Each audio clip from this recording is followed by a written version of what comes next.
Bom dia a todos, né? Eu me sinto imensamente, né, gratificado pelo Senhor por me dar a oportunidade de, no dia de hoje, começar esse estudo com vocês.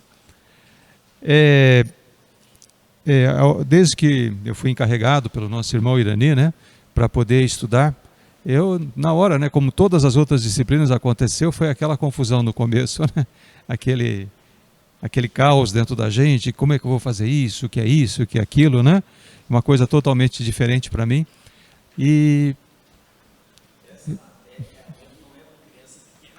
Verdade, é criança grande. Bom, agradeço a confiança do irmão, mas principalmente eu agradeço a graça do Senhor, né? Que nos colocou, que já nos falou muita coisa, mas eu acredito ainda. Diz que a gente só realmente aprende na hora que a gente consegue ensinar. Então eu tenho a firme convicção de que agora que eu vou começar a aprender com vocês, sabe? Então a gente vai estar estudando juntos a matéria, né? Mas pela graça do Senhor, pela presença do Espírito Santo do Senhor em mim e em vocês, é que agora que a matéria vai ficar realmente consolidada em nossos corações. E ela é importante, porque nós estamos falando de Deus. Nós estamos falando da coisa de Deus.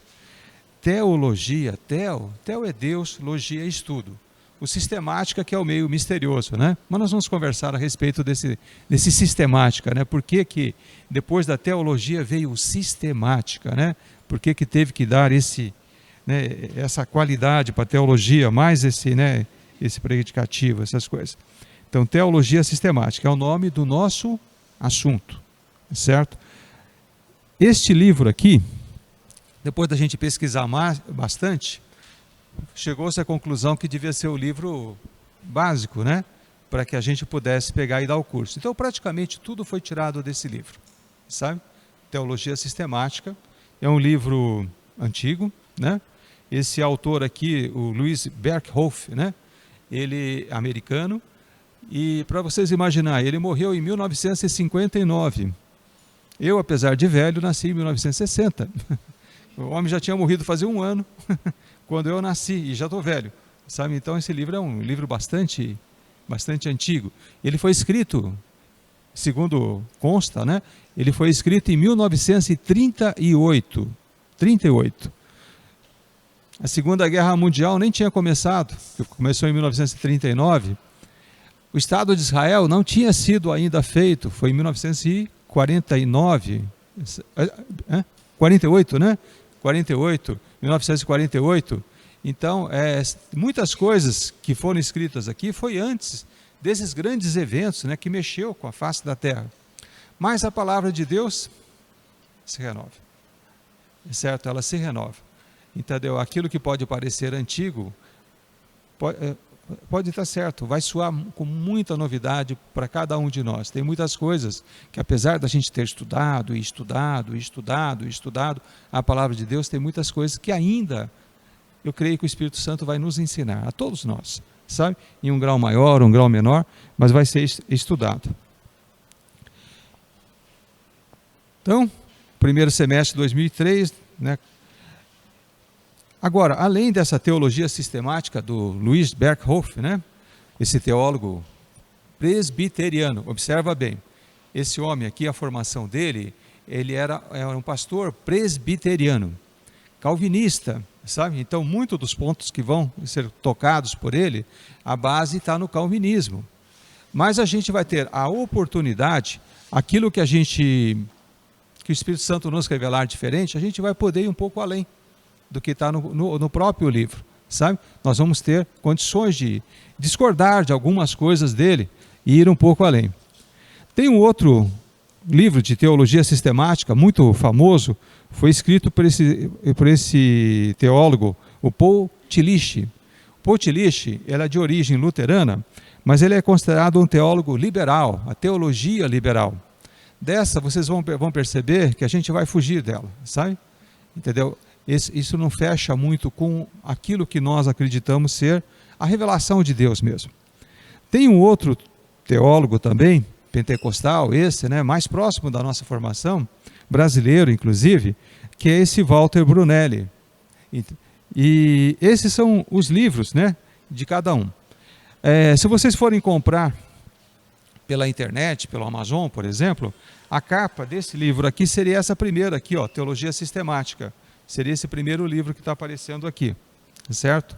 O do Paul Tillich é o do meio, e a Teologia Pentecostal, né, do Walter Brunelli, seriam 4 volumes que estão aqui. Esse daqui a Teologia Pentecostal é o mais bonito deles, é cheio de figurinhas, né, do jeito que a gente gosta, né, entendeu? Mas, como o Espírito Santo falou que tinha que ser o primeiro, vai ser sem figurinha mesmo, sabe? Vai ser esse daqui que nós vamos estudar, que nós vamos falar. Bom, se vocês abrirem o livro, vocês vão perceber no índice que esse estudo, né, é dividido em 6 grandes temas, aliás, 6 grandes temas, sabe? A primeira parte, a primeira divisão, né, é a doutrina de Deus, sabe? A segunda grande parte, a doutrina do homem em relação a Deus, sabe? A terceira parte é a doutrina da pessoa e obra de Cristo. É a nossa cristologia, que eu já tive a oportunidade de dar essa disciplina aqui. A disciplina de cristologia, na verdade, está contida na terceira parte aqui. Por isso, a cristologia, talvez a gente passe alguma coisa sobre ela, mas não vai ser tão aprofundado como as outras partes, tá? A quarta parte, muito importante, é a doutrina da aplicação da obra da redenção. Essa, se Deus quiser, nós vamos estudar mais profundamente, né? E por fim, a quinta parte é a doutrina da igreja e dos meios da graça. Essa é a eclesiologia, imagina, nós já estamos recebendo essa disciplina, né, Gilmar? Então, o nosso irmão Gilmar, a Martinha, antes dele, né, davam essa disciplina e continuam dando. Então, porque já é dado essa disciplina, a gente acha desnecessário a gente repetir novamente. E a última parte, a sexta, é a doutrina das últimas coisas, né? É a escatologia, né? Muito importante, mas o nosso irmão Jair já está ministrando essa disciplina, então também a gente não vai ser necessário que a gente ministre essa parte, tá? Mas então, a primeira parte, doutrina de Deus. Por que a primeira parte é a doutrina de Deus?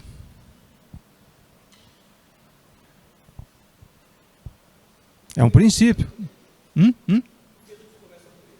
Isso. Tudo tem que começar por Deus. Deus está em primeiro. Deus é o primeiro. Certo? Então a primeira coisa que a gente tem que estudar é o que é? É Deus. Sabe? É o princípio do primeiro, né? Entendeu? Esse princípio está na palavra de Deus. Tudo quanto a gente for fazer na vida, primeiro lugar é Deus. Quando você vai devolver o dízimo, a primeira parte que você separa é a parte de Deus, certo? Quando Josué foi conquistar a Terra Santa, a primeira cidade conquistada, né, Jericó, era de Deus, certo? Quando Abel foi oferecer o sacrifício, né, a primeira parte que ele ofereceu foi os primeiros filhotes que nasceram, sabe? Ele ofereceu para Deus. Se você segue o princípio de que a primeira parte da sua vida tem que ser oferecida a Deus, tudo que você fizer aí primeiro tem que ser oferecido a Deus, você vai ter sucesso. Nunca esqueça desse princípio, é básico. Durante os anos de 1800, 1900, o século 18, 19 até o século 20, mais ou menos, contaminado pela teologia liberal, tiraram Deus de primeiro lugar no estudo da teologia. Deu tudo errado. A gente teve a oportunidade de falar sobre esse assunto quando nós ministramos, né, a disciplina de cristologia, que nós falávamos assim da busca do Jesus histórico, aquelas coisas todas mais, sabe? Entendeu? É tentar misturar teologia com ciência. Eu respeito muito ciência, né? A minha profissão, por exemplo, medicina, depende muito da ciência, sabe? Ela é baseado na ciência, não é só ciência, mas é baseado na ciência, sabe? Eu respeito muito, gosto muito de estudar as coisas envolvendo ciência, sabe? Mas Deus está além da ciência. Ele é maior. Ele é muito mais importante. Não dá nem para comparar, sabe? Então, a doutrina de Deus, primeira parte que nós vamos estudar. E a primeira, e dentro da doutrina de Deus, nós vamos começar estudando o ser de Deus. O ser, a pessoa de Deus, o ente que é Deus. E, dentro do ser de Deus, vamos estudar a existência de Deus. É o primeiro capítulo do livro. Onde que está em vermelho aqui, projetado em vermelho, quando tem esses títulos em vermelho, significa os capítulos, né? Que tem um número romano, seguido assim de letras vermelhas. Então, esses são os capítulos do livro. Se vocês abrirem o livro, se vocês comprarem o livro, tá? Fazendo propaganda do livro agora, né? Vão lá na Amazon, tal, compra um e-book, né? Essas coisas assim, vocês não vão se arrepender, vocês vão pegar e estudar de uma maneira muito mais profunda do que a gente está estudando aqui, vocês vão mais longe, né? Entendeu? Então, a existência de Deus. E dentre, né, e para poder começar a estudar a existência de Deus, o local da doutrina de Deus na dogmática. Então, as obras de dogmática ou de teologia sistemática geralmente começam com a doutrina de Deus, como a gente tinha falado. Normalmente, quase todas, desde os primórdios, desde a igreja primitiva, tudo quando ia se estudar teologia, começava estudando Deus, certo? Então, a teologia é o conhecimento sistematizado de Deus, de quem, por meio de quem e para quem são todas as coisas. Isso é novidade para vocês? Não, não é, minha gente. Eu não estou falando novidade. Isso já é uma coisa que a gente vem repetindo há muito tempo. Nós sabemos, todo mundo sabe. Mas veja bem, então ele fala assim que teologia é o conhecimento sistematizado. Então o que é teologia sistemática? É o conhecimento sistematizado, organizado. Dos meus hobbies assim que eu mais aprecio é colecionar livro, né? Entendeu? Mas o que adianta a gente ter muito livro quando você precisa do livro e você não sabe onde que ele está? Adianta alguma coisa? Fala, eu sei que está naquele livro, mas aonde que está o livro? Está perdido no meio daquele monte de outros livros? Então eu tenho que organizar meus livros, eu tenho que botar ali na estante de uma maneira sistematizada, organizada. A hora que eu preciso dele, eu vou lá e busco direto. Não é assim, Lucê? Eu posso ser desorganizado muita coisa na minha vida, mas com os meus livros eu sou organizado. Sou ou não sou? Tá vendo? A minha fiel testemunha aqui. Os meus livros organizados, eu sei onde que eles estão, sabe? No meio daquela minha bagunça toda, mas os livros eu tenho organizado. Eu sei, quando eu preciso de um livro, eu sei onde que ele está. Quando eu preciso de um conhecimento de Deus, eu tenho que fazer o quê? Uma doutrina. Eu tenho que saber onde ela está. É a coisa mais importante do mundo. É você saber aonde que estão as coisas, onde que está a doutrina. Ela tem que ser sistematizada, bem organizada, bem colocada, sabe? Entendeu? Coloca lá no teu coração, que as palavras de Deus não são escritas dentro do nosso coração. O Espírito Santo não faz esse milagre, ele não vai escrevendo. Pelo menos quando eu oro, eu peço, Senhor, quando eu leio a palavra de Deus e depois oro, eu peço assim, Senhor, que eu não me esqueça de nenhuma dessas palavras que eu acabei de ler agora, que o Senhor escreva elas, que o Espírito Santo escreva elas nas tábuas do meu coração. Porque eu sei que eu vou precisar delas, não somente nesse mundo agora, nessa vida atual, eu vou precisar delas por toda a eternidade, sabe? As suas palavras são preciosas, elas não podem ser soltas ao vento assim, sabe? Lidas e perdidas e soltas ao vento. Faça com que elas sejam bem organizadas, bem colocadas, escritas nas tábuas do meu coração, sistematicamente, sistematizadas, certo? É claro que eu esqueço de muita coisa, eu não cheguei no nível do irmão Irineu aqui, né? Que diz que o irmão Irineu é uma sistematização absurda, né? Ele consegue escrever, e ler, e recordar, e usar, certo? Mas a gente chega lá. Com a graça de Deus, a gente vai avançando, né? Nem todos aprendem na mesma velocidade, mas todos podem aprender. No curso passado, nós estávamos comentando que a inteligência, ela pode aumentar. Vocês sabiam? Que de um ano para outro vocês podem ficar mais inteligentes? Pode ou não pode? Nós somos plásticos nesse sentido, sabe? Nós podemos melhorar, nós podemos ser mais inteligentes, mais capacitados, basta pedir para Deus. Ele não aumenta a nossa sabedoria se a gente pedir para Ele? Está escrito na palavra, está em Tiago, sabe? Então vamos pedir sabedoria para que a gente possa ser mais sábio, especialmente nas coisas referentes a Ele mesmo. Então, repetindo, a teologia é o conhecimento sistematizado de Deus, de quem, por meio de quem e para quem são todas as coisas. Então, iniciamos o estudo da teologia com duas pressuposições. O nosso estudo, ele se baseia em duas pressuposições, duas, super importantes. A primeira é que Deus existe. Alguém duvida? Alguém duvida que Deus existe? Fechado? Isso é um dogma. Fechado. Deus existe. É a primeira pressuposição. Se a gente não acredita que Deus existe, é bobagem a gente estar aqui. Pode ir embora para casa. O resto não tem importância. Mas se nós cremos, como eu creio que todo mundo crê, que Deus existe, então nós estamos no lugar certo, na hora certa, no momento certo. E a segunda coisa super importante, que Deus se revela na sua palavra. Está vendo aqui? Palavra de Deus, meu gente. Deus se revela na sua palavra.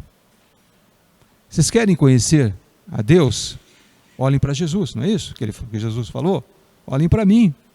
Vocês querem conhecer Jesus? Olhem para a palavra. Vocês querem conhecer ao Pai? Olhem para o Filho. Quer conhecer o Filho? Olhem para a sua palavra. Aqui está Jesus e aqui está Deus. Aqui está o Pai também.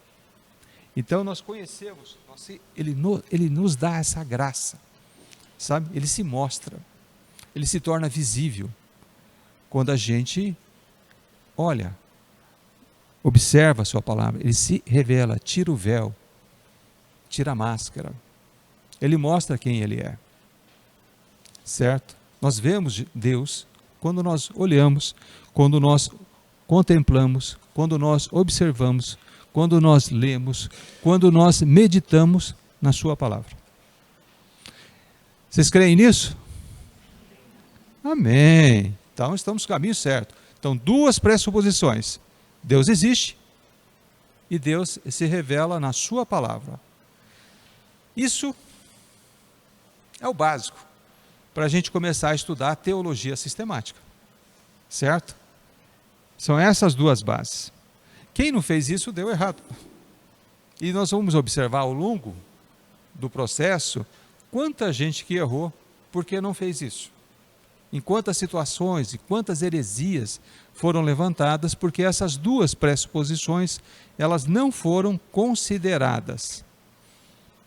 No século XIX, no famoso século XIX, século da ciência, né? Então houve uma influência imensa do cienticismo, né? Naquela época começou o Jesus histórico e tal, né? E alguns teólogos, por exemplo, esse nome difícil aqui, que toda hora eu me enrolo para falar, mas eu estou aprendendo, né? Devagarinho, até o final do curso eu vou decorar o nome dele direitinho. Mas pela minha pronúncia, chama assim, Schleiermacher, entendeu? Especialmente esse teólogo liberal, né? Schleiermacher, né?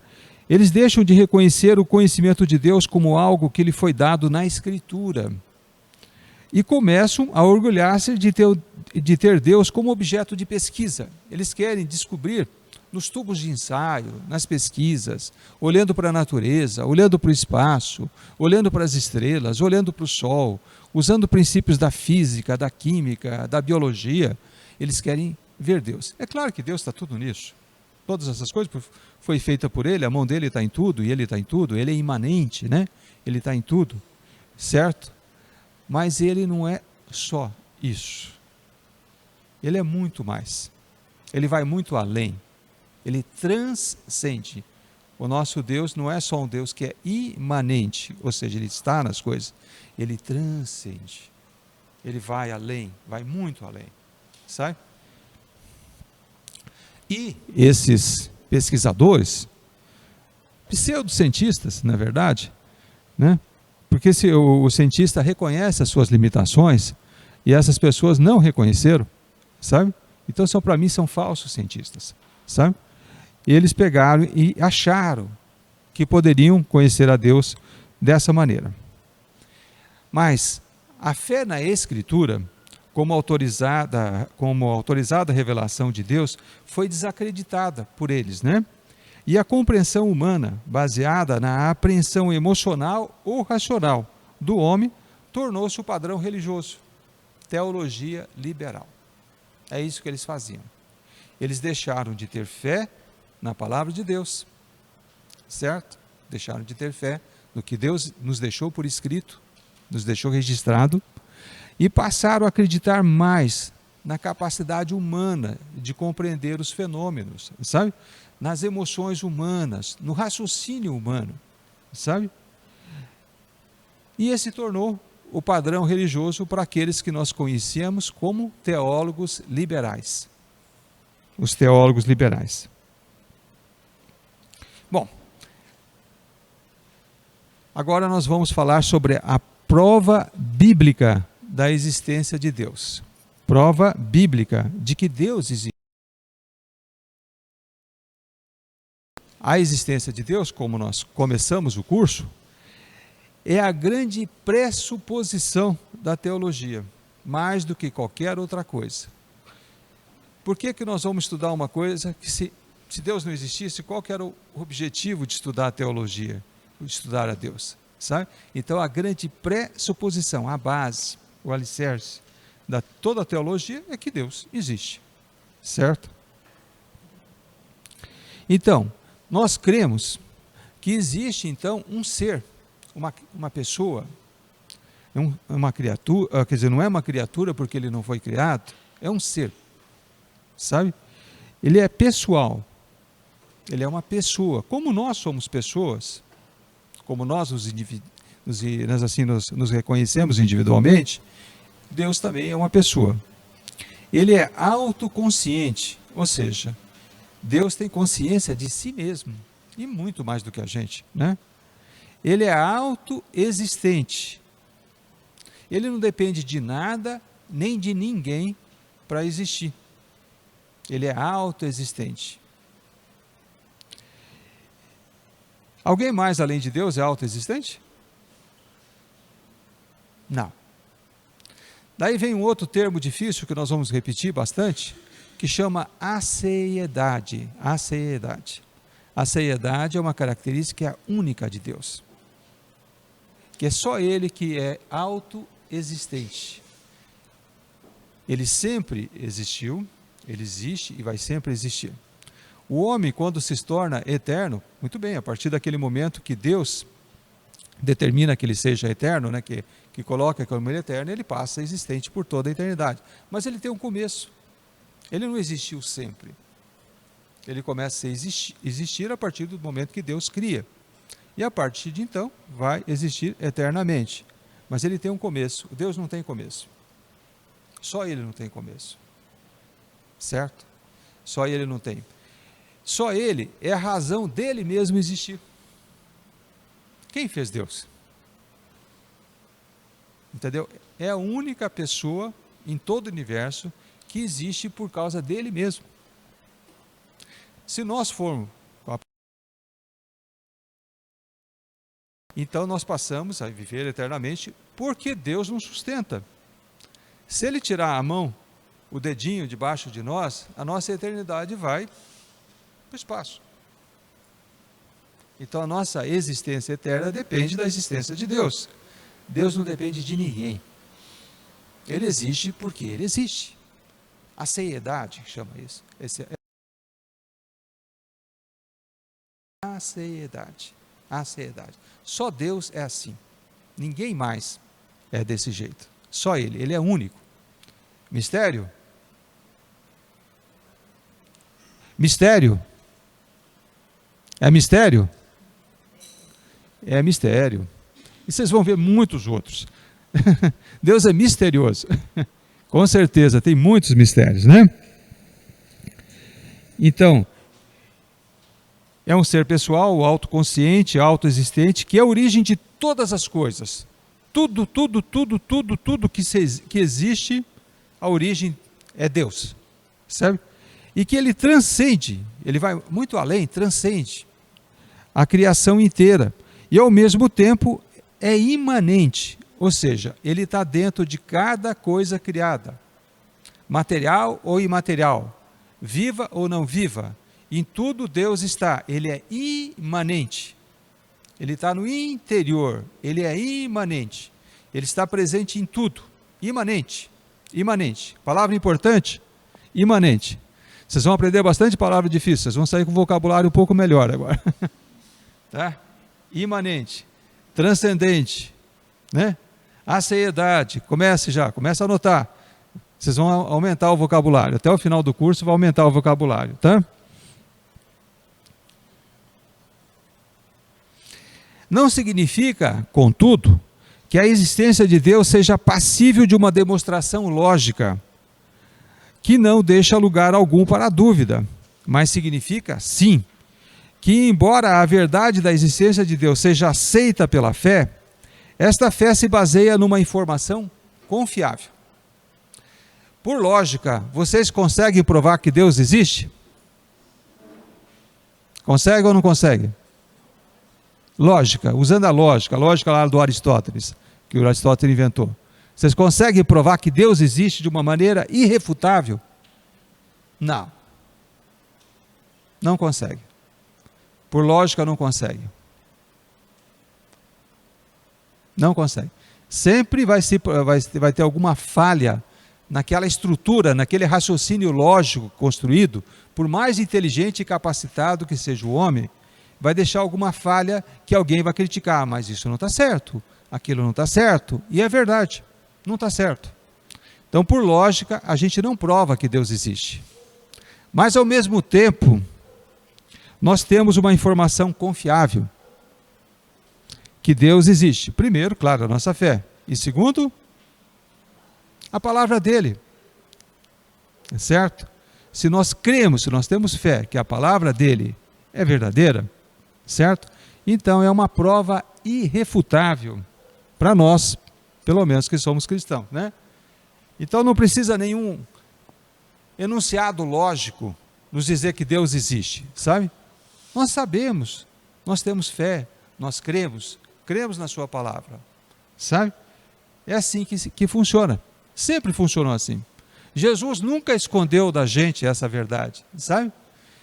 Se você quiser agradar a Deus, se você quiser se aproximar de Deus, se você quiser saber que Deus é Deus, você tem que ter fé. Sem fé, não tem como você caminhar por esse caminho. Ele espera que cada um de nós tenha fé, que creia.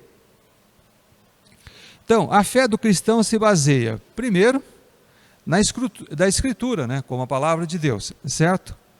E segundo, a fé do cristão se baseia na revelação de Deus na natureza. A palavra está bem substanciada, acho que a gente não precisa falar muito. Mas a gente consegue ver Deus na natureza? Em cada coisa criada. Ele é imanente, ele está presente, ele existe. Se você olhar com cuidado, você consegue ver Deus em tudo. Em tudo, nada que foi criado, a gente pode passar sem que a gente possa perceber que Deus está lá, que Deus cuida daquela pessoa, que Deus cuida daquela planta, que Deus cuida daquele mineral. Deus está em tudo, Deus fez tudo e Ele cuida de tudo. A gente consegue ver a mão de Deus em tudo, basta ter fé. A gente tem que olhar com os olhos da fé. Em Gênesis, no capítulo 1, no verso 1, a primeira palavra escrita de Deus, está escrito assim: no princípio, Deus criou os céus e a terra. Primeiro os céus, depois a terra. E se a gente continuar lendo a palavra de Deus, está dizendo que um dia os céus e a terra vão ser desfeitos. E depois Deus vai fazer o quê? Vai criar de novo. Possivelmente ele vai desfazer de novo. E depois ele vai fazer o quê? vai criar de novo. E se nós formos eternos, nós vamos ser testemunhas de que tudo isso é verdade. Basta a gente estar grudadinho nele, né? Não largar o Senhor, não largar Deus por toda a eternidade.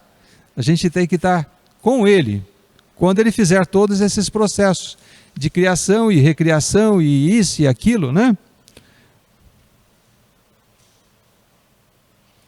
Em Hebreus, já mais na frente, né?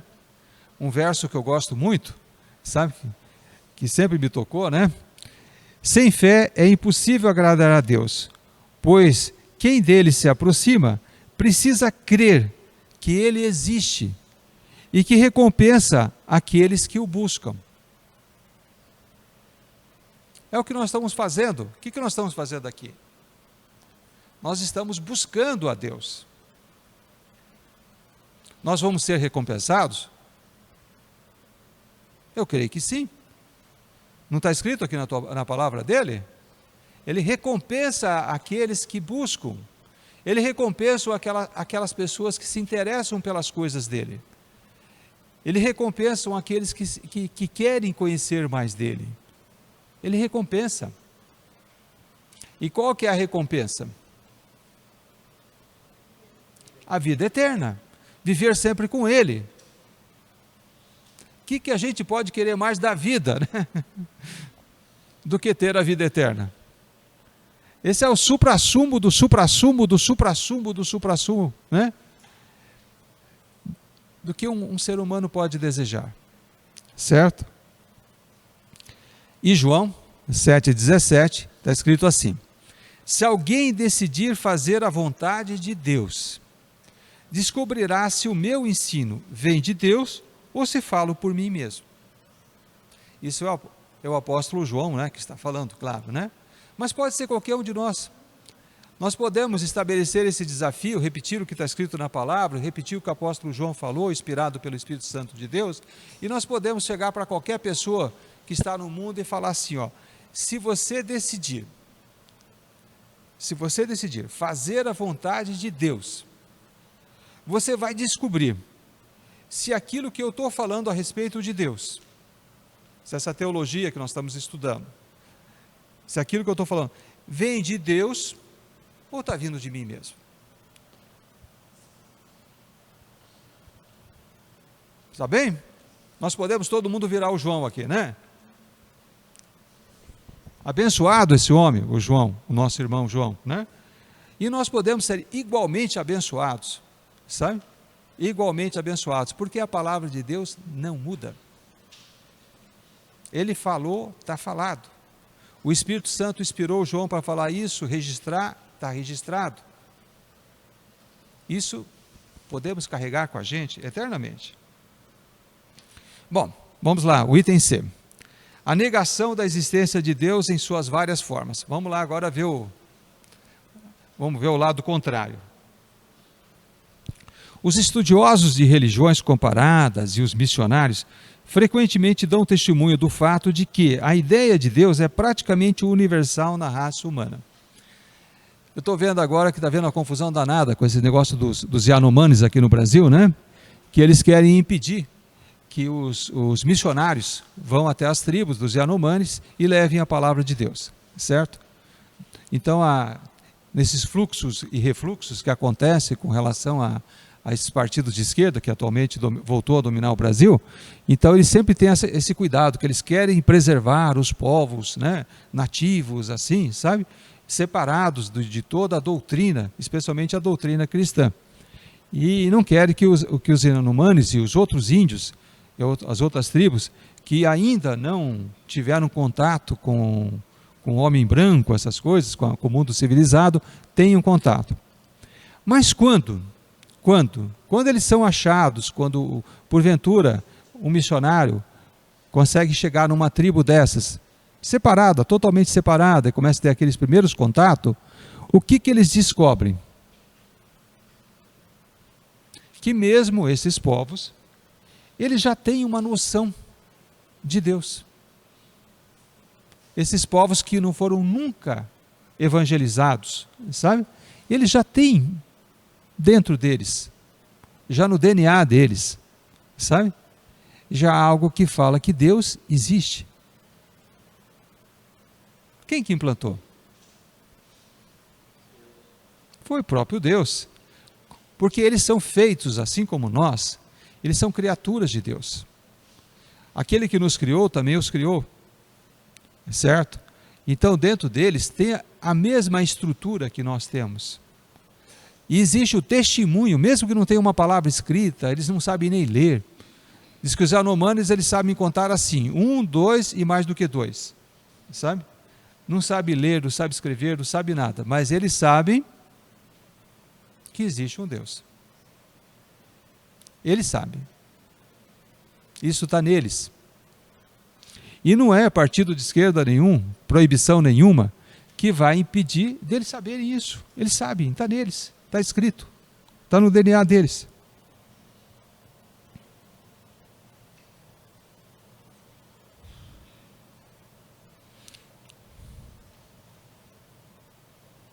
Opa, desculpe aqui.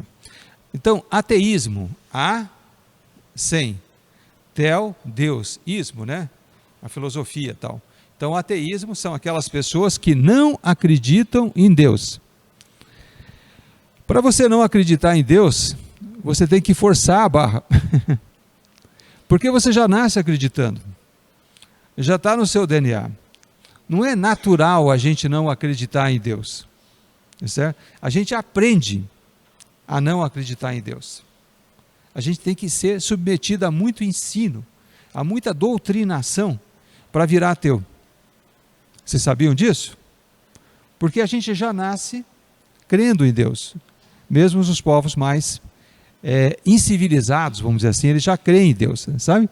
Então, para a gente ser ateu, a gente tem que forçar a barra. Então, ateísmo, a definição seria a absoluta negação da existência de Deus. São aquelas pessoas que não acreditam que Deus existe de jeito nenhum. E se você tenta falar de Deus para eles, ficam bravos. Já encontraram assim alguém? Já, muitos, né? É muito frequente hoje em dia. E, segundo lá o nosso autor aqui, o Luiz Berkoff, ele divide o ateísmo em duas partes. No ateísmo prático e no ateísmo teórico. Eu quando li a respeito de ateísmo prático, eu não consegui entender direito, mas depois de um certo tempo caminhando com o senhor, eu fui entender o que significa ateísmo prático. E ele é mais comum, inclusive, do que o teórico, né, que eu achava que era o único que existia. Como é que funciona o ateísmo prático? A pessoa fala que acredita em Deus, confessa a Deus, fala que é cristão, católico, evangélico, cristão, fala que é cristão, mas vive uma vida como se não acreditasse.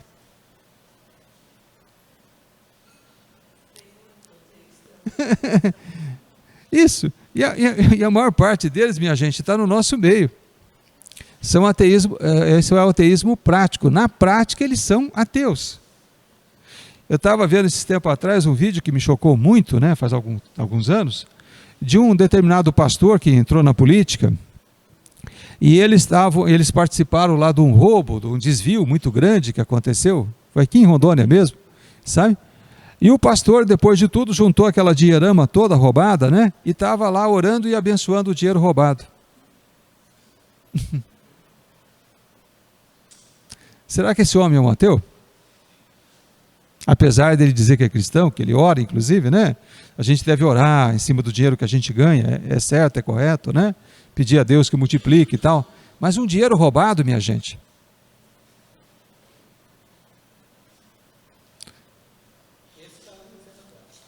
Na prática, esse homem é um ateu. Certo? Embora ele se confesse cristão, se diga cristão, tenha lá um título, eu não sei se era pastor, apóstolo, seja lá o que for que tenha na frente do nome dele, sabe, ele se confessava cristão, mas ele é um ateu. Isso. As pessoas que vêm, frequentam o nosso meio, vivem, né, aprendem a palavra de Deus, e depois na prática, começam a cometer atitudes que são contrárias à palavra de Deus. Adulteram, por exemplo, né? E acho que isso está certo, sabe?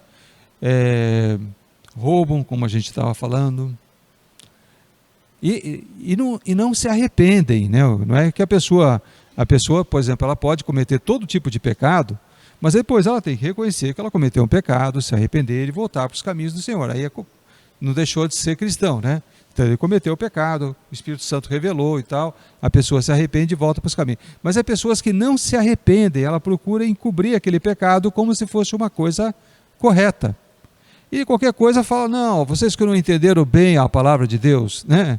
Entendeu? Deus é gracioso, Ele não vai observar isso que você está falando, você que é muito radical, sabe? Entendeu?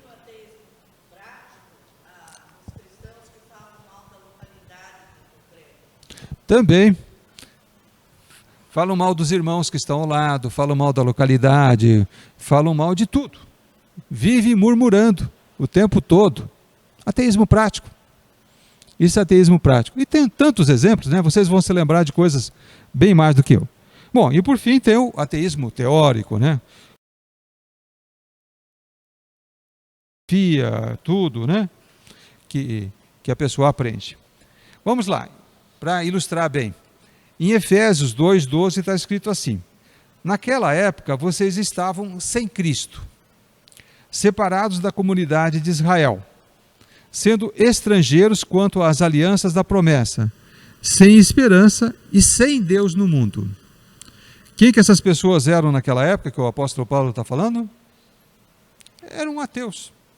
Eles viviam sem Cristo, sem promessa. Ele estava falando com os gentios, né, no caso, né? Que os gentios eles viviam sem Cristo, sem Deus no mundo, ateus. Certo? Então era um povo ateu que o apóstolo Paulo estava levando a palavra, o povo que morava na cidade de Éfeso, né? Então, tipos de ateísmo teórico, né? Tem o ateísmo, em primeiro lugar, que chama de dogmático, né? É o dogma, né? Aquela verdade. Então, essas pessoas que são ateias dogmaticamente, eles negam de uma maneira assim veemente, peremptórica, né? A existência de um ser divino. É aquele tipo que a gente falou no começo, que ele fica nervoso. Você fala, Deus existe, o cara arranja os dentes e tal, ele não aceita de jeito nenhum, é um dogma. Para ele é uma verdade, verdade, né? Tem o segundo grupo dos ateístas teóricos, né? Que a gente chama de ateísmo cético. Ele duvida, na verdade, da capacidade da mente humana de determinar se há ou se não há um Deus. Não, a mente humana é incapaz de perceber, de determinar se há um Deus. E na dúvida, o cético, né? Na dúvida, eu não vou acreditar numa coisa que eu não posso provar que é verdade. Sabe? Então eles preferem não acreditar em Deus, porque eles não conseguem provar pela mente, pelo raciocínio, né? Pela capacidade do cérebro humano, que Deus existe. Certo? Aqueles que não conhecem o que é fé. Então essas pessoas, na dúvida, eles optam por não acreditar em Deus. Eles não têm lá muita certeza que Deus não existe mesmo, sabe? Mas eles não conseguem provar que existe. E nisso eles optam por dizer que Deus não... Já na dúvida eu prefiro acreditar que não. E tem o ateísmo crítico, dentro dos teóricos, né? Que ele sustenta que não há nenhuma prova válida da existência de Deus. É um pouquinho além do cético, né? Então eles querem uma prova cabal que Deus existe. Uma prova física, uma prova lógica, sabe? Que Deus existe. Pode falar, Alexandre.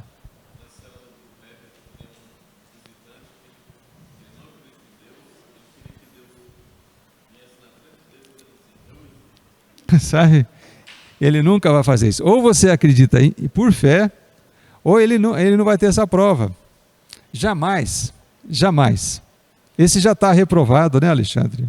Justamente nesse ponto básico. Sem fé é impossível agradar a Deus. Você nunca vai alcançar. Sempre, irmão, acho que o diabo coloca aquelas pessoas para confrontar, né, para ver se desvia mais algum, sabe, da célula, né? Se a doutrina dele contamina mais alguém e consegue levar alguém mais embora para o diabo, né, para o reino do diabo lá, né? Você acha que sim, Jesus?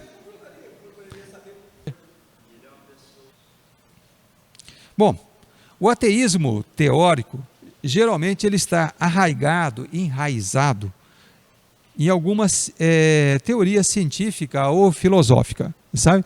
Então o ateísmo teórico mesmo, né? Não são pessoas desonestas, sabe? Quando a gente conhece um ateu assim teórico mesmo, ferrenho, sabe? Se a gente começa a ter um pouco mais de intimidade com eles, começa a ver o que eles pensam, por que eles pensam, como eles pensam, a gente descobre que eles não são assim, vamos dizer assim, pessoas do mal, sabe? Eles não estão fazendo aquilo por maldade, eles creem mesmo naquilo, sabe? Eles estão fundamentalmente convictos, né, que o que eles estão falando é verdade, e eles ficam com pena da gente, sabe? Falar, como que você pode acreditar em Deus, ser tão atrasado assim, sabe? Você é um cara estudioso, sabe? E ainda acredita nisso, sabe? Eles ficam com pena. Já aconteceu várias vezes comigo isso, né? Eles olham assim para a gente e falam, não, não pode, não pode, sabe? Eu não acredito que você está nesse mundo, sabe? Bem, o monismo materialista, em suas várias formas, e o ateísmo, normalmente andam de mãos dadas. Outra palavra difícil, monismo. Mono significa o quê? Um, isso. Monismo, ismo, né? Monismo são aquelas pessoas, os ateus, que acreditam que o ser humano, por exemplo, todos os animais, todas as plantas, mas começando pelo ser humano, ele é um só. Ou seja, nós não temos alma, não temos espírito, só temos corpo. E do corpo provém todas as coisas. O que é a mente? A mente são emanações do funcionamento dos nossos neurônios, essas coisas que formam os pensamentos, que formam as emoções, que formam tudo. Tudo é uma coisa só. Certo? É monismo. Nós não somos seres duais, por exemplo, que nós temos uma parte espiritual e a outra parte física.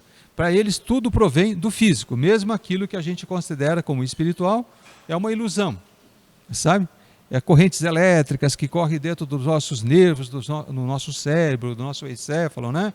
E vai para a medula e tal, e forma isso que a gente chama de espiritualidade. Então esse é um monista. É um. O ser humano é único. Então esse negócio se você falar de espírito, de alma, eles vão ficar horrorizados, né? Essas coisas não existem. Você viu a alma por aí? Entendeu? Você viu o espírito por aí? Entendeu? Então não tem.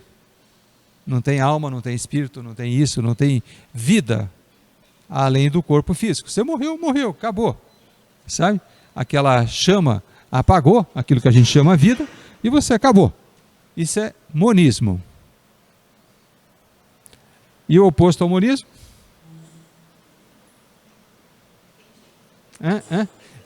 Isso, o oposto ao monismo. Gente que acredita que tem a vida espiritual e a vida física. Dualismo, muito bem. É duas. Duas. Mas na verdade o 2 se divide em 3, né? Porque essa segunda parte tem alma e tem espírito, certo? Entendeu? Então nós somos seres dualistas e nós cremos que nós somos triunos. Nós somos formados de espírito, de alma e de corpo. Certo? Então, em oposição aos monistas, sabe? Que creem que é uma coisa só. Então, nós somos dualistas. Certo? Por exemplo, assim, para um dualista, como é que funciona o cérebro? Que é o suprassumo do suprassumo, né? Do ser humano, né? Não é nem o coração, né? Meu coração fica em segundo lugar, né? É o cérebro que está em primeiro mesmo, né? Entendeu? O cérebro seria como se fosse um piano para o dualista, né? E tem um ser espiritual, né? Que toca o piano. É claro que se você for numa cirurgia que envolva o cérebro, um tumor cerebral, então o médico lá que está fazendo a cirurgia, o neurocirurgião, ele pode tocar em certas partes do cérebro e dar certas reações no corpo. Então eu falei, tocou a tecla do piano, por isso que deu aquela reação naquele local, certo? Mas o espírito nosso e a nossa alma também tocam aquelas teclas. E um dia vai haver a separação, certo? O corpo vai ficar aqui e o espírito com a alma vão para o outro lado. Então, nós acreditamos nisso. Ou vocês não acreditam nisso? Isso, exato. Daí a alma e o espírito vão para Deus, E o corpo fica por aqui mesmo, né? Diferentemente dos monistas, nós somos então dualistas, certo? Então,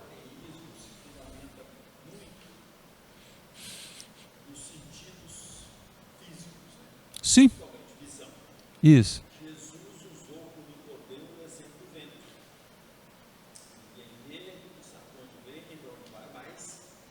Existe, exato. Quem acredita nas coisas espirituais é assim como Jesus falou, né? A gente tem que ter essa visão além, sabe, das coisas físicas. Claro que o vento, as moléculas que compõem, né, o ar, essas coisas, né, elas são físicas, né? Mas a gente enxerga, mesmo essas coisas físicas, tipo molécula do ar, a gente não enxerga. Tá. Então, falsos conceitos de Deus que envolvem a negação do verdadeiro Deus. Bom, tem gente que acredita nesse Deus imanente, como nós acreditamos. Deus está em todas as coisas, todos os locais, está simultaneamente em tudo. Eles acreditam como nós que Deus é imanente, Ele está em tudo. Mas que Deus, ao mesmo tempo, Ele é impessoal, Ele não é uma pessoa. Ele é uma força, sabe? É um poder, né? Tem um filósofo chamado Spinoza, que por sinal era judeu, de origem judia. Ele nasceu, apesar de ser judeu, nasceu em Portugal, depois foi expulso de Portugal, foi morar na Holanda, né? Mas esse Spinoza foi um super desses filósofos, sabe? Entendeu? E ele diz que era um homem intoxicado por Deus, de tanto que ele acreditava em Deus, sabe? Mas ao mesmo tempo, para ele, Deus não era uma pessoa. Deus era impessoal. Deus era uma força da natureza. Não era um ser como nós. Assim, sabe? Ele era uma força, apesar deles ter nos criado, ter nos fortalecido, apesar de tudo, ele era uma força da natureza. Quando eu era criança, eu gostava muito de ver aqueles filmes lá de Guerra nas Estrelas. Bom, eu não sei, a minha geração, né? Que eu já passei dos 60, né? Entendeu? Gostava de Guerra nas Estrelas, mas ele continuou, né? Os seriados continuaram, Guerra nas Estrelas, e o pessoal de vez em quando assiste, né? O meu filho Lucas, por exemplo, gosta também muito da Guerra nas Estrelas, né?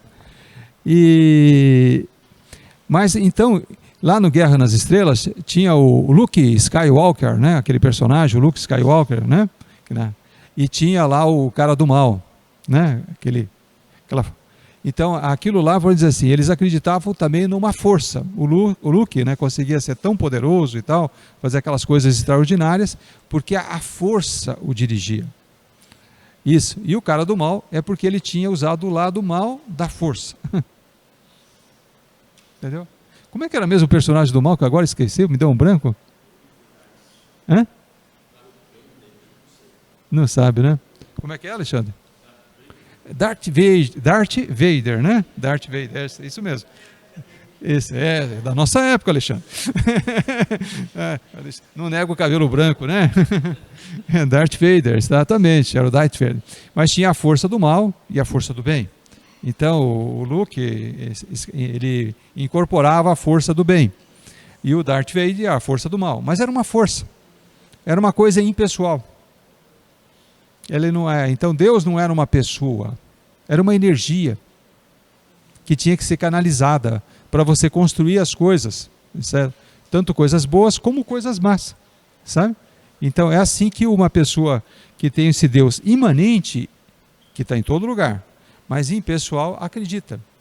Olha, não é só Spinoza que acreditava nesse Deus. Você sabe que o nosso Albert Einstein, tão famoso, né, o cientista, também, apesar de ser judeu de origem, ele também acreditava nesse Deus impessoal. Uma vez perguntaram, você acredita em Deus? Perguntaram para o Alberto Einstein. Ele falou, acredita, mas eu acredito no Deus do Spinoza. Certo? Ou seja, o Deus impessoal. Então são pessoas que dizem que não são ateias, porque eles acreditam em Deus, mas eles acreditam num Deus que não é uma pessoa. Que você não dá para você conversar com ele como a gente conversa através das nossas orações. Ele não é uma pessoa. Tem outras pessoas, outro grupo, né, que ele acredita em Deus também, mas é um Deus pessoal, é uma pessoa, mas ele é finito, sabe? Ele vai até certos limites. Ele não consegue tudo. É um Deus que tem, né, tem a sua jurisdição, vamos dizer assim, sabe? É um Deus fajuto. É os deuses politeístas, né? Que tem lá o Deus do Sol, o Deus da Lua, certo? Deus isso, Deus aquilo. Eles são deuses, segundo os que creem neles, que são finitos. Eles não conseguem ir muito longe, tá? Eles não são todo poderosos, eles não são infinitos como o Deus que nós cremos né? E Deus, tem um terceiro grupo que acredita em Deus como uma personificação, uma ideia abstrata. Teve alguns dias atrás, algum tempo atrás, uma pessoa aqui no Brasil que falou que ele era uma ideia. Não é assim? Tem uma pessoa que se identificou desse jeito: eu sou uma ideia, eu sou uma ideia. Sabe? É uma coisa abstrata, né? É um Deus assim, abstrato. Sabe? Tem gente que acredita nisso, e muita gente. Então, vamos agora falar assim, as assim chamadas provas racionais da existência de Deus. Teve gente que tentou provar racionalmente que Deus é Deus? Muita gente. Então vamos ver. O primeiro argumento racional, provando que Deus é Deus, chama o argumento ontológico. Ontos vem de ente, né? Entendeu? Ontos ou ente é a mesma coisa. Lógico, é estudo do ente, o estudo do ser, né? Então, o argumento ontológico. A ideia intrínseca de perfeição existente no homem deve ter um modelo. Um ser absolutamente perfeito deve existir. Ou seja, se nós, seres humanos, nós nascemos com a ideia de perfeição, é porque nós já vimos a perfeição em alguém. Em algum momento, nós já vimos a perfeição. E esse alguém é quem? É Deus. Então, como nós vimos alguém que já era perfeito, nós já nascemos com a ideia que nós podemos também chegar nesse nível de perfeição. E esse alguém é Deus. Então, essas pessoas querem provar que Deus existe porque nós, seres humanos, nascemos com a ideia de perfeição. Essa ideia de perfeição está tão arraigada em nós que todas as vezes que nós vemos um quadro com esse aí um pouquinho desequilibrado, a gente sente incomodado. Sim, exato. Até isso, né? Uma letra fora de lugar, uma palavra mal escrita, sabe? Entendeu? Isso mexe com a gente. Nós procuramos sempre o perfeito, né? A gente olha, procura tirar toda a imperfeição que existe, mas sempre tem uma coisa imperfeita, sabe? Entendeu? Então, quem que colocou isso dentro da gente, esse sentimento? Segundo esses racionalistas, né, cristãos, vamos dizer assim, né? Esse daqui, nós aprendemos isso com Deus. Mas existe falha, sabe? Entendeu? Quando a gente começa a procurar muito esse daqui, a gente descobre que não é bem assim, sabe? Entendeu? Que nem tudo é perfeito, que Deus olha para a natureza e vê coisas erradas, e, entendeu? Não funciona muito bem. O segundo argumento que eles usam, assim, chama argumento cosmológico, né? Cosmos, né? O espaço todo, lógico, né? Cada coisa existente no mundo tem uma causa adequada. Assim, o universo tem que ser também uma causa adequada. Algo muito grande, né? Entendeu? Se existe alguma coisa aqui na Terra, é porque existe alguma coisa lá no céu. Sabe? Então, as coisas aqui da Terra são cópias das coisas que já existem e que já estão lá no céu. É claro que a gente sabe que muita coisa que existe aqui na Terra, né? Fala muito sobre o templo, por exemplo, né? A Nova Jerusalém, que existe uma Jerusalém na Terra, mas existe a verdadeira celestial, aquela que está lá no céu, tudo. Muita coisa é fato, mas nem tudo é assim. Nem tudo é assim. Na verdade, nem todas as coisas a gente pode provar que é assim. Esse argumento é o argumento lá do Aristóteles, do Platão, né? Especialmente do Platão, que ele usava esse argumento cosmológico, né?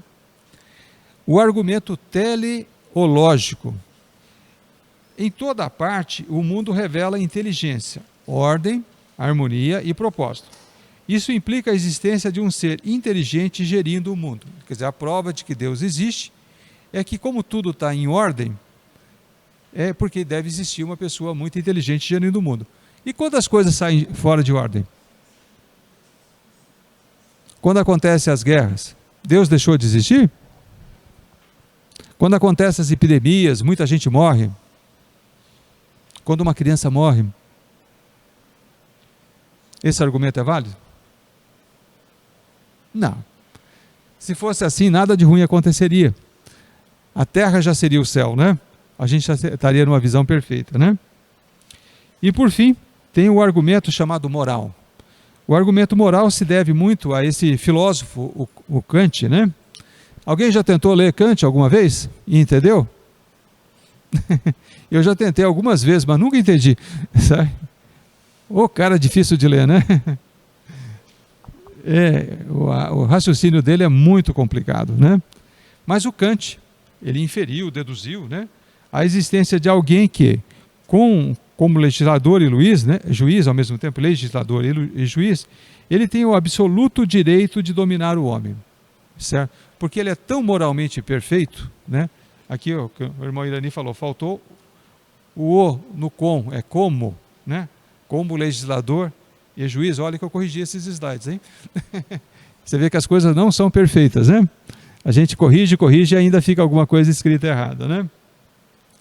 Tem o absoluto direito de dominar sobre o homem. Então, Deus é tão moralmente perfeito que isso lhe dá autoridade para dominar sobre o homem, né? E por fim tem o argumento histórico ou etnológico, né? Entre todos os povos da terra existe um sentimento religioso, como a gente já falou, né? Que se revela em cultos exteriores. Visto que o fenômeno é universal, deve pertencer à própria natureza humana. Isso só se explica num ser superior que constitui o homem um ser religioso. Tá, mas se isso funcionasse tão bem, por que tem as pessoas que decidem, mesmo nascendo com esse sentimento que a gente concorda, a gente falou, isso é verdade, né? Por que as pessoas decidem não crer em Deus? Sabe? Elas tomam a decisão que elas vão deixar de crer em Deus, deixar de observar a esse sentimento interno delas, né? Entendeu? Então também não prova a existência de Deus, no meu ponto de vista. Então, ao avaliar esses argumentos racionais, né, que nós acabamos de falar, os 5, né, que nós acabamos de estudar, deve-se assinalar, antes de tudo, que os crentes não precisam deles. Sua convicção a respeito da existência de Deus não depende desses tipos de raciocínio, sabe? Mas, sim, da confiante aceitação da autorrevelação de Deus na Escritura. O que nos segura mesmo? É o Deus que se revelou na sua palavra. Certo? Isso que nos segura. Por isso que quando alguém provar para você que algum daqueles 5 argumentos racionais que Deus existe é falso, e eles vão provar, basta você encontrar um ateu inteligente, estudioso, né? Que ele vai te provar, sabe? Então você não vai ficar contra a parede, porque você vai falar, eu creio em Deus pela minha fé, porque Ele se auto-revelou na tua palavra, não porque esse raciocínio é certo ou errado, certo? Eu creio em Deus por causa disso.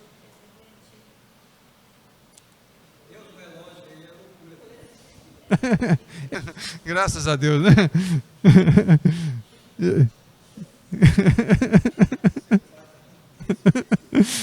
Senão tinha que me internar, né? Mas faz muito tempo que ele não fala assim comigo, assim, em voz audível, pelo menos, né? Faz muito tempo. Ele está num período assim, de se ocultar, né? Bom, então aqui já é um outro capítulo. Nós temos uns minutos ainda, vamos aproveitar bem, porque o assunto é grande, né? Então vamos começar pelo menos a estudar esse capítulo. A cognoscibilidade de Deus. Cognoscibilidade. Eu mantive do jeitinho que estava no livro, apesar da palavra ser difícil, mas cognoscibilidade significa o quê? O conhecimento de Deus. A gente vai traduzir essa palavra aqui, né? Por conhecimento, né? Então, o primeiro tópico, né? Deus incompreensível e, no entanto, cognoscível, ou seja, ele se deixa conhecer. Que mistério? Esse sim é o suprassumo do suprassumo dos mistérios. Você pode compreender Deus inteiramente? Não. De jeito nenhum. A gente nunca consegue compreender Deus inteiramente. É impossível dos impossíveis dos impossíveis.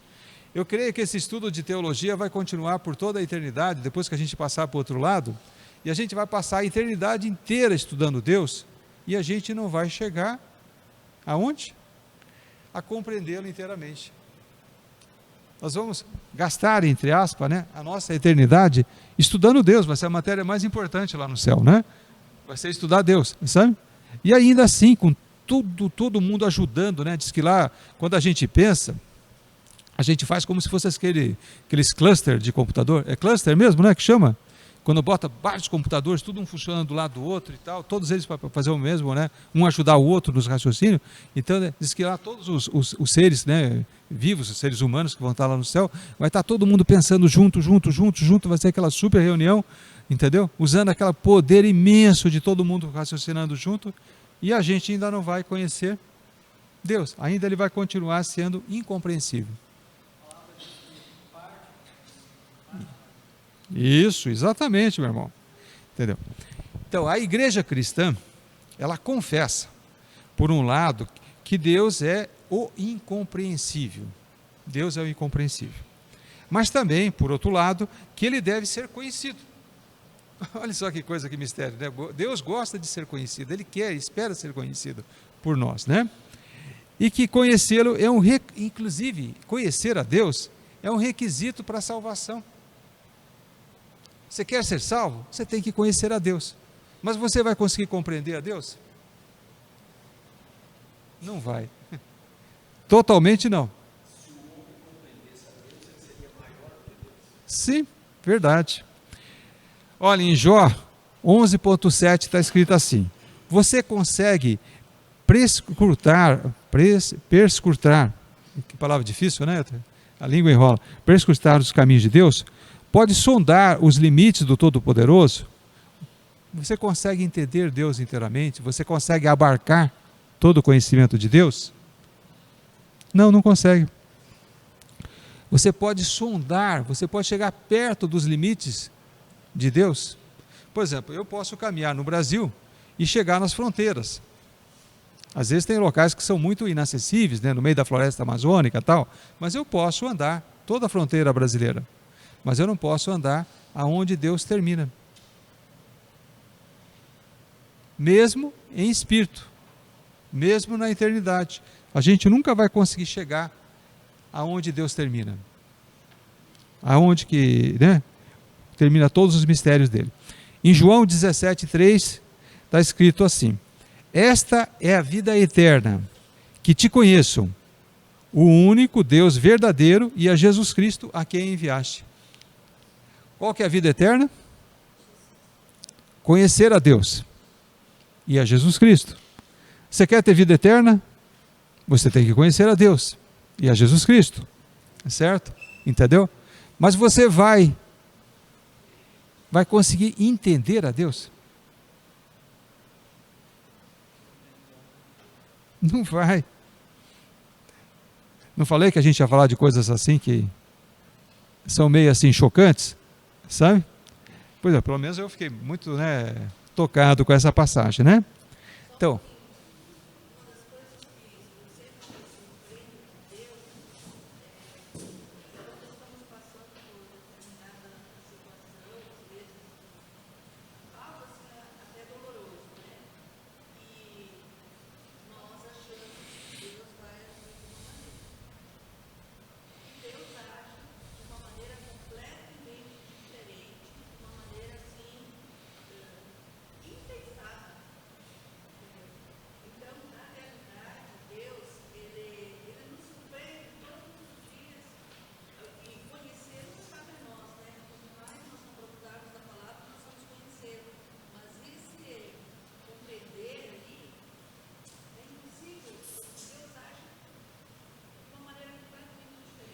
ele é muito maior do que a nossa capacidade de compreensão.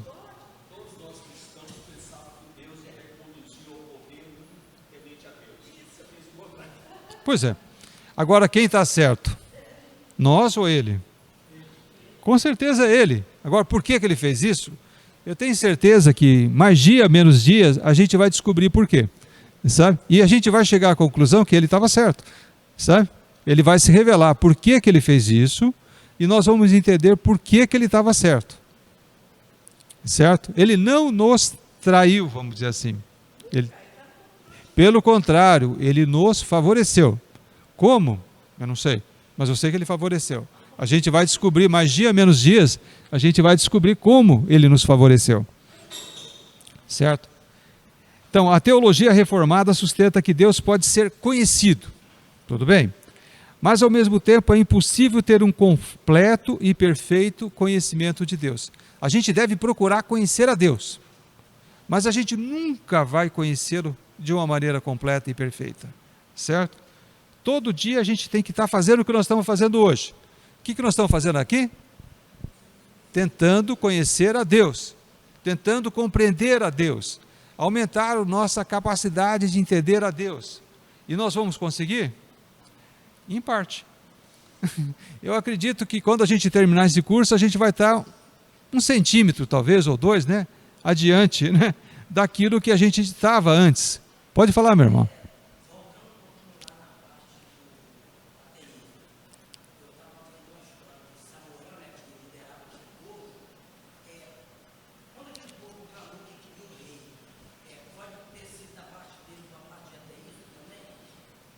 Sim, com certeza. Eu não tinha pensado desse jeito, mas você está correto. É porque, na verdade, o que aquele pessoal estava fazendo quando estavam pedindo um outro rei, já que Deus era rei, né? Que Deus se colocou de uma maneira toda especial, escolheu Israel como seu povo, né? Ele era conhecido como pai de Israel, né? O rei, aquele que cuidava. E o povo não confiou nele e pediu ainda um outro rei semelhante aos reis terrenos. Certo? Então eles tiraram, sim, a autonomia do Senhor. Eles traíram a Deus. Certo? Alertando, exatamente. O profeta Samuel estava, com certeza, um homem alinhado com o coração do Senhor, né? Entendeu? Mas o povo não. E frequentemente a gente faz coisa parecida. A gente não pode criticar muito aquele povo não, porque vira e mexe somos nós que estamos fazendo coisas parecidas. Que nós tomamos atitudes na vida, que na prática, mostra que a gente não está confiando muito em Deus. Que a gente não está acreditando que Ele vai nos colocar no caminho mais correto. Que a gente procura encontrar saídas humanas. Por exemplo, esse exemplo que nós tivemos agora aqui, nós brasileiros, né? Não foi uma coisa dessa? A gente não estava mais acreditando no homem do que em Deus? Foi, minha gente. Então a gente tem que procurar esquecer o homem, a idolatria, e olhar para Deus e acreditar que Ele é o nosso guia, Ele é o nosso Senhor. E se a gente seguindo a Ele, a gente nunca vai se dar mal, mesmo que aparentemente seja uma coisa ruim, de imediato, mas não vai ser. Não vai ser porque Ele cuida de nós. Tá. Se o homem fosse deixado totalmente em trevas a respeito do ser de Deus, ser-lhe-ia impossível assumir uma atitude religiosa. Não poderia haver reverência, piedade, temor de Deus, serviço de adoração. Se a gente ficasse totalmente em trevas, né? Então por isso que a gente tem que ter algum grau de revelação. Por isso que Deus nos revela, pelo menos um pouquinho dele, a gente acaba tendo um certo grau de revelação. Bom, agora vamos falar do povo do contra. Deixa eu ver se faltam uns minutinhos, 5 minutos ainda. Negação da capacidade de conhecer a Deus, né? Então, várias pessoas ao longo da história, especialmente esses 3 que estão escritos aqui, ó, Huxley, Hume e Hamilton, eles inventaram e idealizaram uma corrente de pensamento chamado agnosticismo. A é não. Gnosticismo é conhecer. É a incapacidade total de conhecer. Entendeu? E eles falavam assim, por que eles chegaram à conclusão que era totalmente impossível conhecer qualquer coisa de Deus. Não era conhecer pouquinho, era qualquer coisa. Eles achavam que era totalmente impossível a gente ter qualquer tipo de conhecimento de Deus, sabe? Então, primeiro, eles se baseavam que o homem só conhece por analogia. Você só conhece uma coisa quando você compara com outra, sabe? Por analogia. Ó, isso funciona assim, porque aquilo funciona assado. Então, por analogia, né, é assim que vai funcionar. Então, a gente só raciocina por analogia. O homem só conhece aquilo que ele pode captar por inteiro. A gente imagina que a gente tem que conhecer algo totalmente para conhecer aquilo. Eles não conseguiam, vamos dizer assim, conceber que a gente pode conhecer alguma coisa parcialmente. Por exemplo, assim, eu conheço parcialmente como funciona um carro. Eu não sou engenheiro, não sou mecânico, não sou isso. Então eu tenho um conhecimento parcial do carro. Mas isso me impede de dirigir? Não, eu saio aí andando para lá e para cá, dirijo, vou, né, viajo, volto. Mas se alguém falasse assim para mim, então, se você só pode dirigir, se você fosse capaz de pegar e entender totalmente como é que o carro funciona, e você fosse inclusive capaz de construir um, se alguém te mandasse. Você pegar peça por peça, parafuso por parafuso, colocar no lugar certo, colocar lá no lugar certo, aí você estaria autorizado a dirigir o carro, sabe? Acho que nem os engenheiros conhecem o carro por inteiro, eles conhecem uma parte que eles fazem. Esse engenheiro faz isso, aquele faz aquilo, aquele faz outro, aquele faz outro. Nem os próprios engenheiros conseguem, um sozinho, construir o carro, sabe? Eles precisam da ajuda um dos outros para poder fazer o carro, entendeu?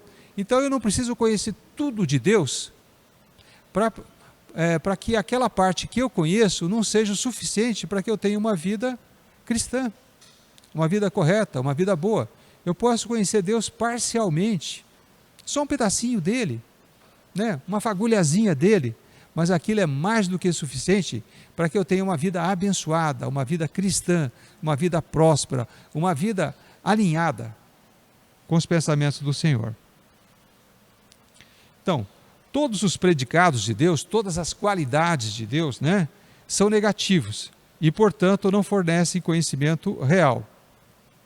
Eles falam assim que Deus, a gente só conhece a Deus quando a gente compara com os predicados, as qualidades humanas e coloca no negativo.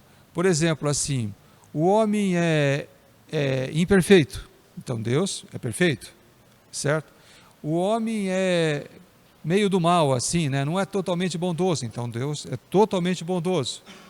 O homem não é totalmente misericordioso, mas então Deus 100% misericordioso. E assim por vai. Então é por isso que eles falam negativo, sabe? E por fim, todo o nosso conhecimento é relativo ao sujeito que exerce o conhecimento. Todo o nosso conhecimento, segundo os agnósticos, é relativo ao sujeito que exerce o conhecimento, sabe? Pronto, agora chegou no fim. Nós vamos explicar isso melhor depois na próxima aula. Eu achava até que eu ia mais longe hoje, mas o assunto é muito complexo, né? Então a gente não vai conseguir caminhar tanto. Mas na